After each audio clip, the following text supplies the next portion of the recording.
Hi, and welcome to the Human Side of Business podcast. I'm Ange McCabe, CEO and co-founder of Intuity Performance. I'm a performance coach, HR professional, whole person leadership facilitator, and your host. The Human Side of Business podcast is fueled by the genuine curiosity to understand how personal characteristics and skills can be leveraged to drive individual and team performance, tangible outcomes, and ultimately organizational success within business. Each podcast is devoted to sharing knowledge, expanding our learning edges, and exploring the trends in corporate culture towards growing the emotional intelligence of organizations. I'm so glad you're here. Hi there, this is Ange McCabe, CEO and co-founder of Intuity Performance, where our business is the success of your business. I'm a performance coach, HR professional, facilitator, and your host of the Elevate Business podcast. The Elevate Business podcast is a journey of discovery fueled by the curiosity to genuinely understand what makes people tick when it comes to their professional path, choices made, and the personal characteristics that drive performance, tangible outcomes, and ultimately success. The Elevate Business podcast is here to promote the enormous contributions of small and medium-sized businesses around the world by exploring the actions that make a workplace successful, the trends in corporate culture towards growing the emotional intelligence of an organization, and how we build whole person performance from the ground up.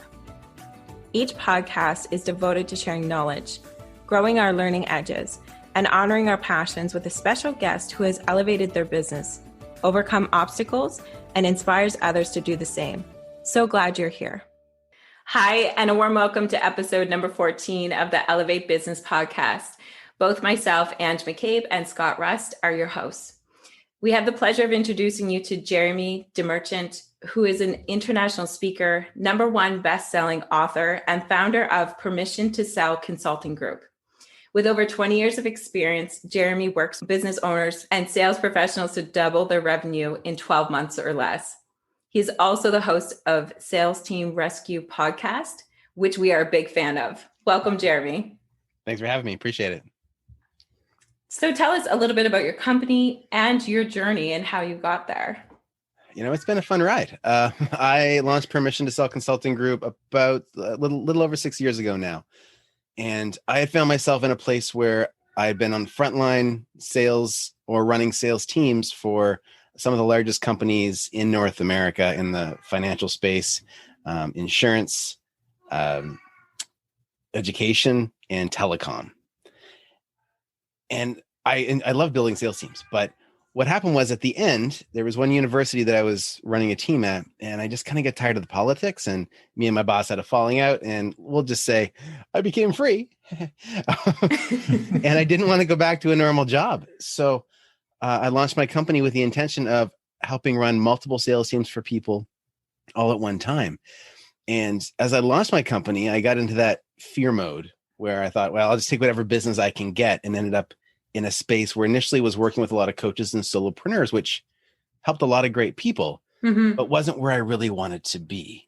Right. And so my journey has basically been, how do I get back home to where I want to be, which is in the place of working with high performance sales teams or developing high performance sales teams. And now I'm there, which is really exciting. And I just want to keep going and growing. And so now we're in a place where we can confidently say we can double your sales in 12 months or less with a sales team. Fantastic. And so tell us a little bit about that, because I think that's a bit of an organic path for entrepreneurs. It's kind of like that fear eat type place. Right. So how did you kind of get yourself away from that? Like, was there an epiphany, or was it, with studious direction, or? It actually, there was a moment when I made the decision, and I remember the moment, and it was 2 years ago. I was kind of on this path trying to figure things out, and I'd worked with the sales team, and it turned out I broke a company. Like, it doesn't exist anymore because I sold too much, because I didn't check to see if they had the delivery capabilities on the back end. So lessons learned throughout, like crazy lessons. And I was kind of back and forth, where's safe, but where do I really want to be? And I think that's a struggle that a lot of entrepreneurs go through. And then 2 years ago, I did back-to-back events where I attended Unleash the Power Within with Tony Robbins in LA. And then right after that, I flew to New Orleans, where I went to an event where the Wolf of Wall Street was speaking. And right after that event, by chance, Marcus Lemonis, who is the host of The Profit on NBC, was a keynote speaker at an entrepreneurship event. And so all this was happening. So at UPW, I cleared all the limiting beliefs, Then I went to this event and saw the Wolf of Wall Street and learned what makes people attracted to him and things that I didn't want to have part of my repertoire or my persona. But then when I saw Marcus speak, and I followed Marcus for a while, but I swear he was the nicest and probably the most impactful speaker I have ever seen. And at one point he had said, who here would like support in growing their business? And Mama didn't raise no fool. So I put my hand up. Next thing you know, he calls me up on stage. And I'm on stage with Marcus Lemonis. I'm like, this is amazing. And some people were in really bad shape business-wise. And one woman went up there and said, I'm not sure if my business is going to last, and I'm going through a divorce and some challenges happen there. And he said, look, if I could offer you a job being a rep for one of my companies that I own, would you do it if it was still in your business? And that got me thinking, like, what would I give up my business for? But, well, if Marcus Lemonis asked me to do sales for him, would I do that? I wouldn't give him my business for that. But I might give up my business if I was running a sales teams. And then the light bulb went on. I thought, if that's the only thing I would give up my business for, why isn't that my business? And I never got to the microphone. I never got to speak directly to Marcus, but I didn't need to, because that moment on stage was all I needed. And I think within a couple of days, I closed the deal building someone's sales team. 3 weeks later, I made a post on Facebook, and someone who didn't actually see the post reached out and said, hey, I got a spot in our organization where we need someone to run our teams. And I got that spot. And it just started happening. And then it became better lessons learned, at least in the area that I love to be in. And so it's still not perfect, but I keep going in that same direction, because now I know where I'm going. I know where that North Star is. And anything that gets in my way becomes a lesson, a story, probably part of a sales pitch at some point. I was there too. People want to hear that stuff. And every time I get into a point where it's really, really challenging, I just tell myself, this is going to be a really good chapter in my book. And then I keep going. That's awesome. That's an awesome perspective. And I think, Scott, we need to write that one down. This will be a really good chapter in our book. Let's keep going. I think we've got two things to write down. I mean, the other one that I wrote was, what would I be willing to give up my business for? And, I thought that was a really interesting question that, that came onto your radar, Jeremy, and that helped you identify, realistically, what that really means is, what do I want my business to be? If I'm willing to give it up for this, now how is there a fit between creating that business around that same thing? And that's exactly what you did. And I recall, I think we had met at an event about 2 or 3 weeks prior to you leaving to LA and going to Orlando, and you were telling me about, these plans that you'd had in the next couple of weeks and how we'd have to reconnect afterwards. And so, as you're telling the story, I was kind of really excited, like, oh yeah, I remember that. That wasn't that long ago. No, but, it really wasn't. It's amazing what can happen in a couple of years. Exactly. Yeah. And so through all of this too, what I'm hearing is inklings of performance for you. So you're speaking about getting past barriers and identifying your niche market and essentially what you want to be when you grow up. So when you hear the word performance, what does that mean to you? It's a heavy question, because I know performance means a lot of things to a lot of different people. And I think when a lot of people think of performance, they think of this elite level of results. And I really struggle with that, because I think performance is a combination of doing the right activities and getting the right results. But more importantly is the activity. We've all heard the quote from Michael Jordan, I failed time and time again, or over and over again, and that is why I succeed. And I think failure has to be built into the DNA of what we consider to be performance, because Michael Jordan put in the hours, right? LeBron put in the hours. All the elite athletes put in the hours. Performance isn't about just getting that result. It's what happens up to it. the process to getting there. So for me, that's what performance is. It's committing to doing something enough, like the 10,000 hours that Malcolm Gladwell talks about, right? To be an expert in your craft. That's what performance is. It's not giving up. It's not stopping. It doesn't mean you can't pivot, right? You might not be in the right position in the basketball court. You might need to change what sport you play altogether, but you just don't stop.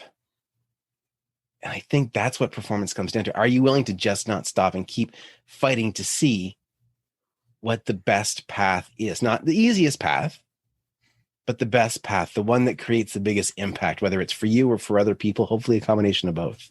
But that's what it is for me. Awesome. And how do you continue to fuel that for you? For me, everything good that's happened in my life and everything bad that's happened in my life has been because of the 6 inches between my ears. Everything is in your head. And so for me, when I go to the gym 5 days a week now. But every day I'm feeding myself audiobooks or podcasts, or like I'm basically allowing a conversation to happen between me and someone that's further along than me. And whether it's performance-based book or something more spiritual, or usually a combination of both, it just keeps making me think bigger and think different. And that way I don't get stuck in my little box. I live in a little town called Fredericton, New Brunswick, and there's like 60,000 people in the city. I don't know if we can call it a city at 60,000, but we're supposed to. It's a city. And one thing that I've found, and I'm sorry to all my East Coasters, and I know that you're one of them as well, but sometimes being on this part of the country, we get into victim mode, like nobody knows we're here. We get the bad end of the stick. New Brunswick and Nova Scotia and Prince Edward Island are some of the poorest provinces in the country, and we get this victim mentality. And it's very challenging. Like Zoom is wonderful because you and I both know Scott. I met Scott a couple of years ago, like you mentioned, but it was because I moved to Ottawa, where Scott is. I wouldn't have tripped over Scott accidentally online probably, but now we're in the same circles, and it's because we were allowed to get out of the box that we're in. So if you're like me, where the city that I'm in, there's a lot of people that are very traditional thinking. There's a lot of people that are very nervous about those things that aren't traditional. Yes. Online marketing, even using Zoom for anything, like that's scary to people. And what that translates into is them saying, don't do it, it's wrong. And nothing against them. They can feel however they want, but it is based in fear, whether it's fear for them or fear for somebody else. And being able to jump online, to connect with people all over the world. Like I've had clients from Santa Monica to Singapore, and it's been phenomenal. And that's what the books allow me to do. Like if I hadn't, actually I'm going to go on a little bit of a tangent, but if I hadn't been introduced to network marketing when I was 18 years old, I wouldn't know who Jim Rohn was. If I didn't know who Jim Rohn was, I wouldn't know who Tony Robbins was. Then I wouldn't know about this whole personal and professional development industry. And I would be the same kid I was 18 years old, probably in a very traditional job, putting my 40 hours a week for 40 years, hoping that once it's all done, I've got enough life to live that I can enjoy. So kudos to network marketing for making me open my eyes and see it and introducing me to this whole space, because now I don't stop. I feel like there's two conversations that are happening inside everybody. One is the positive one and one's the negative one, or the green light conversation and the red light conversation. And if you've ever heard the old saying that there's two wolves battling, an evil wolf and a good wolf, and the child says to the grandfather, well, Grandpa, which one wins? And he says, the one you feed. And so if we've got two wolves inside of us sharing the story of the green light story, yes, we can go, we can have what we want, we can chase our dreams, it might be hard, but we can get there, versus the red light story, don't waste your time, this is not going to work for you. You need to decide which one you feed. Jim Rohn says we're the average of the 5 people we spend the most time with. I spent this morning with a guy who was an expert in finances and listening to excerpts from the Bible. That was my morning. I got to hang out with Jesus. That's cool. Right. That was my morning. And yesterday was Patrick Bet David. And what else I listened to? Tony Robbins yesterday. Like, these are the people that I get to hang out with through audiobooks. And so that's how I fuel, because I don't know everything and I never will. But I'm happy to take the little nuggets from people that have been in a lot bigger, better places than I have and have failed more significantly than I have. So for me, it's how I can learn from other people's mistakes and other people's successes and save myself the headache and the cost. Mm-hmm. Yeah. There's two things that really stuck out from that, Jeremy, at least to me. One was being very intentional as to what you're consuming and what you're filling those 6 inches between both your ears with, and looking towards specific people that you look up to and have those experiences that you don't have, and being intentional about being able to try to learn from them. And then the second piece is not only learning from them, but now identifying, okay, well, which of these wolves do I want to feed? Am I taking the green light or the red light? And a lot of the times that green light, might mean pushing myself outside my comfort zone and going a little bit further than where I'm usually comfortable, or what would be considered traditional for some people. 100%. So, I want to add one more thing. Sorry, before I started my company, I had this huge fear of doing anything new. And I was almost 30 years old before I jumped on a public bus, because I told myself all these stories about how everything was going to go wrong. Like, what if I don't have the right change? I'm going to back up the line. People on the bus are going to get mad because they're going to be late to get to where they're going. Oh my gosh. And this whole anxiety bubble would be created in my head. And I just avoided going on a public bus, which sounds ridiculous in hindsight, but that was the level of emotion. And at one point I became forced to, I traded in my car for a bicycle and a bus pass to go back to school and finish my degree. And I had to figure it out. I forced myself outside that comfort zone. And then the tagline for my company is actually get uncomfortable, get results, because of it. Because I think that we need to push ourselves. Like, somebody once told me, and I don't know where this came from, but it was, I love you the way you are, but I love you too much to let you stay the way you are. And that just lands with me. Yeah. So I'm curious, shifting gears a little bit. I know we've talked a little bit about your experience and what's brought you here today and what fuels your performance. And I'm curious, just based on the clients that you've worked with and the teams that you've helped build, how do you create an environment for high performance teams, and that helps empower them and helps them thrive? So a lot of what I do is inspired by the work that Patrick Lencioni's done with his 5 dysfunctions of a team. The foundation is trust. And so for me, what I do is try to truly get to know the people that are in the team, understand their motivations, and help align their personal goals with the business goals. And even if you can't completely do that, the fact that you're asking and listening builds that trust. Like, I've had sales reps follow me for much longer than they probably should have in companies that might have been in a tough spot, because they trusted me. And that, for some companies, that meant that they managed to get over a hurdle and turned it into success. For one company, it didn't, unfortunately. But the idea of building that trust means that they're not just buying into the product, they're not just buying into the company, but they got to buy into their leader. On the downside, it's challenging to transfer that trust.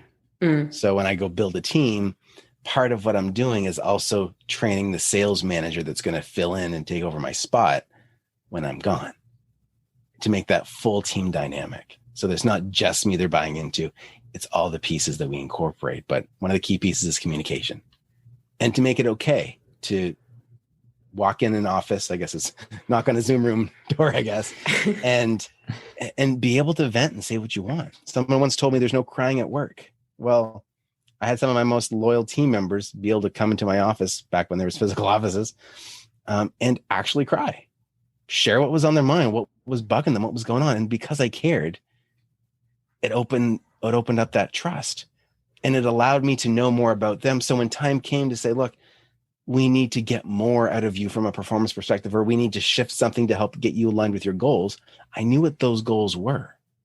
I could say, look, if you get this, and this is going to be the result for you. And if there was none of that, I could just say, I need a favor. And when you can say, I need a favor, and your team will go, anything. There's power there. So what other supports do you ensure that you have in place for either your teams or the teams that you're consulting with to ensure that these successes move forward? So I've never been good at systems, but luckily my team is. And so I'm the guy that it's all in my head, and I just kind of go by my gut. And I learned that that's not scalable and it's not repeatable. And so I had to figure out, how do we put it into processes? How do we create these structures that we can rinse and repeat? And so my team, luckily I surround myself with people smarter than me. It's a really good thing to do. Peak performers will still surround themselves with people smarter than them. That's something important to note. It allows us to create this framework so we can get the benchmark where companies are at when we walk in. A lot of people we work with don't have sales teams yet. And then a significant portion still do. And so there might be a team in place, but I need to know where they're at. We got to set that benchmark. Because one of the biggest challenges is long-term, people will start to go back to their old ways if they can't quantify the result. Mm-hmm. It doesn't matter how good the team feels, how much energy they have, how much more passionate they seem to be about the product. If there's not sales coming in, the people that write the checks don't care. And so we need to make sure that that momentum is high enough that they'll stick with the systems, and that the other part is actually to make sure that when we're designing compensations or doing consulting around how compensation plans look, we're aligning the pay with the activity we want to see repeated. It's just like when you're training a pet. People hate when I use this analogy, but when your puppy rolls over, give him a treat, and he'll do it again. Right. And this is the way we're all, beings, we're all mammals. Like we behave the same way. And so we got to think that way. We can't just focus on how do we get somebody through today. We want to focus on what's that long-term goal. I had one gentleman who was actually making, I think he said $18,000 the month previous with another company, and said, yeah, but your compensation plan that you built has a residual component that makes me want to look at a position with you guys. Like just simple things. So if we can have these structures that we know work over and over again, of course, we're going to modify them for each individual company. But when we have that framework in place, we have the supporting documents, we have the references, the standard operating procedures. I love the one sheets when it comes to sales. That's the one sheet that your rep needs. And then where's the full training manual or playbook they can go back to, where new reps can go into to reference.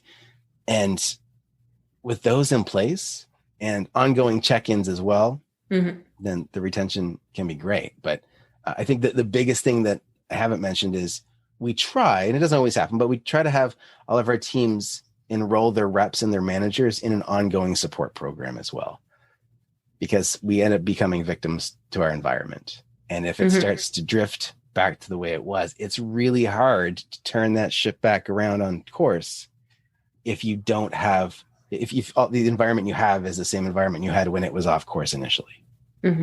Exactly. So you mentioned something that I wrote down here, Jeremy, around let's say you mentioned a lot of things first around how to create high performing teams and building the trust and the importance of communication, ongoing support, and this idea behind, identifying what are your employees' goals and what are they looking to achieve, and how can you align those goals with the company goals as well. And that'll bring teams to a point where they'll follow you much longer at times than maybe they should, but it's part of how you create that kind of environment. And one thing that stuck out was this idea around performance benchmark. And I'd be curious just to go a little bit further as to what does performance benchmark mean to you, and what is your performance benchmark, and what are you looking to do to level up and to increase that, to improve? I love it. It's a great question. So to me, so performance benchmarks for me, the biggest challenge, like I mentioned, is validating the results when the results aren't always quantifiable. Now, there were times when I've worked with teams and the window that I had with them was a short window. And so they couldn't see the end result in sales.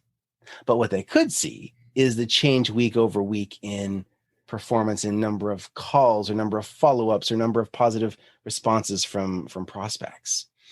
And so when we want to get a full picture of what that ground zero looks like so we know what we're building on top of.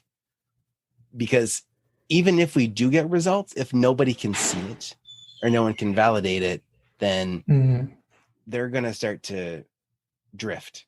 Then they're not going to want to use us anymore, and they're not going to give us a great review. But most importantly, they're actually going to miss the momentum that's being created and the positive results that could happen from the shift in their team, and just have everything go back to the way it was. So that's why the benchmarks matter to me. The things we look for are, depending on the company and how the sales team is structured, a lot of it has to do with activity. If I go way back, one of my first jobs was actually at a call center, and we were measured on talk time. And the higher talk time was typically good, but myself and another friend of mine, we seemed to have an excessively high talk time. And we closed a higher percentage of sales, but we didn't end up going through as many calls. And I've been in many places when I was the frontline rep where people just say, that's great, but just do more. Because I was more I had higher closing rates on the calls that I had, but I didn't always do a high volume. And so each company is a little bit different. You want to get an idea of where that zero line is when you start, and get really, really clear on where you want to go and how much progress you're making. So, and for me personally, in my business, it comes down to, of course, there's the revenue goals and things like that. And the other part is how many people I can help, because I'm a firm believer that, I mean, obviously this isn't scientifically accurate, but I'm a firm believer that the world doesn't turn until a sale is made. And if I can help a company get better at sales, whether it's the CEO of a solo operation, get better at closing more sales, being more effective with their leads, and giving them the space to scale to a team, or a team that exists, but they could easily be doubling their sales with a few minor tweaks, I'm doing good. I'm doing good in the world. And so especially if the products that they're creating are having a high positive impact on people. And there's certain industries I won't work with. If there's not a big, high positive impact, then I'm not going to feel great about it. But so far, everybody that I've worked with has been in spaces that have had a big impact on people. And they're ones that I get really excited about being able to help them double their sales. Mm-hmm. And so there's been kind of inklings and jokes throughout the conversation so far, Jeremy, with regards to knocking on Zoom rooms and alluding to the remote workforce. Yeah. How's that been impacting how you work with your own team, and then also the performance of the other teams that you're trying to help double their sales? Well, luckily I've been virtual before it was cool, but but I will say that it is a challenge for a lot of people. And the biggest gap you have is communication. There's some magic about being able to lean around, the door frame or lean over the cubicle wall, just to say, hey, what's up? So we needed to find a new context or a new structure for that to happen in. And so for me, Slack has been a lifesaver. My team, not even my sales team, but my admin team, even each day, we've got a daily check-in that comes in Slack, and it says, hey, how are you feeling? And this is all a bot. It's a little less personal, but how are you feeling? Yesterday, you said you do all these things. How did you make out? And you get a little summary. And great. What are you going to do today? What's standing in your way? And then the results get posted into a public channel where we can all see how everybody's doing. And it allows us to say, hey, okay, Brendan needs some support because she's not clear on this thing, or, whatever it might be. And on the sales side, we can do the same thing. Hey, what deals are you focusing on today? What's your strategy to get rolling today? But the communication is so vital. And I tried to do daily Zoom meetings, like the equivalent of a huddle, but depending on time zones and where people are at, even where their ideal work day starts. Some people could be in the same time zone as me, but they don't want to get up at 4. They want to get up at 11. And if they get the result, I don't care. Right. But I want to make sure that we have the ability to create that same team huddle or team stand-up vibe in the asynchronous environment that we're now living in. Mm-hmm, mm-hmm. So I'm hearing it's a bit in the intention of communication and how you're communicating, but then also using and leveraging tools and trying different scenarios that make sense for your team or for the teams that you're working for. Absolutely. Yeah. Yeah. I like the idea of checking in. How are you feeling today? And it sounds like something is so simple and easy. And a lot of us answer out of habit, just, oh yeah, I'm good, or I'm fine. Right. So I think if you can get your team to actually check in and identify, well, what is your energy level today? What is your mood? Or how are you showing up today? Just so I know, so I can now maybe tailor my conversation style to that as well. Just bringing up that awareness within the team, I think is a really interesting point you bring up. Yeah. And people just want to feel like other people care, right? We're all human. And that's all it comes down to. And knowing, the other part I think is knowing that if somebody on my team needs to jump on a 15-minute Zoom to vent, to chat, to whatever, I have a consistent Zoom room and they all have the link. Come on in. Exactly. Okay.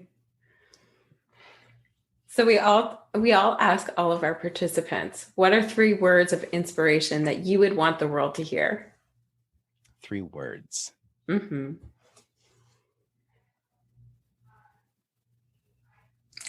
Just keep going. And have you heard somebody just use 3 words? No, I've heard a lot of, oh, that's a challenging one. This is what this means. Or there's elaboration around each word, but a pointed, meaningful message like that, not as of yet. I love it. I'm a rule follower. You told me 3 words. So. I was actually expecting the opposite, to be totally honest. It's very interesting. I do follow most rules, and it's except when it's about having fun and making fun of myself. Yeah. Makes total sense. 100%.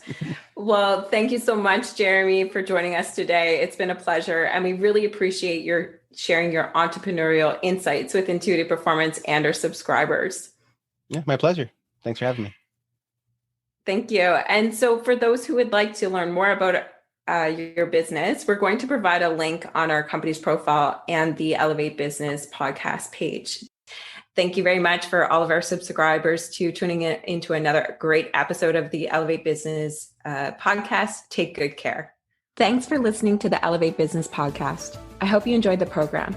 You can subscribe to future podcasts at intuitiveperformance.com, where you can also sign up for webinars and learn more about professional coaching and our facilitation solutions available to help fire up your whole person performance skills and drive actions for success.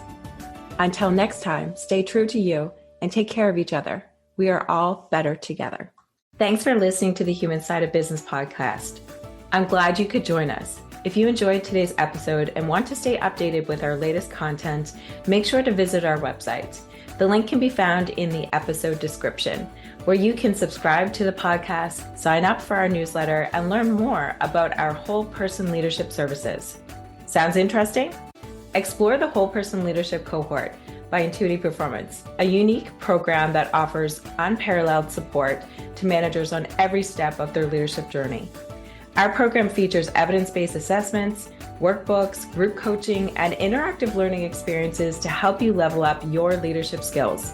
Reach out today to apply to one of our upcoming cohorts. Until next time, take care and stay curious.